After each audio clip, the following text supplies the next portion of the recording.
Anne-Françoise, comment a été pour vous l'expérience de faire cette certification en thérapie processuelle et l'expérience d'être une thérapeute processuelle?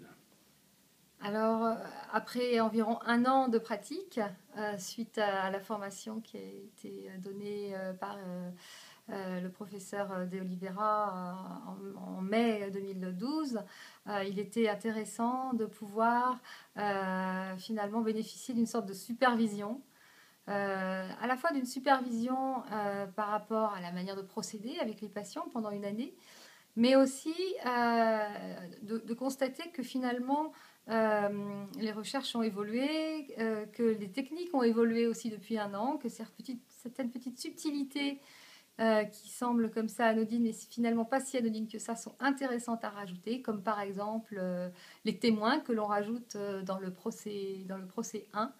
Et tout ça permet à la fois de se conforter dans sa manière de faire et de se rassurer aussi sur la manière dont on pratique, mais aussi d'enrichir ses connaissances, de continuer à réfléchir à toutes ces améliorations qui apportent des éléments supplémentaires pour aider plus efficacement nos patients. Donc je suis vraiment très, très contente d'avoir pu, et je remercie le docteur De Oliveira, d'avoir pu bénéficier de cette à la fois certification mais également supervision.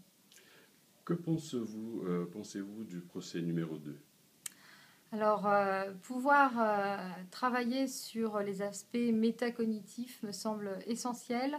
Et effectivement, j'ai découvert aussi lors de cette certification qu'au fond, on pouvait toujours aller plus loin avec les patients, même les patients qui évoquent le fait de ne plus être, entre guillemets, harcelés par le procureur.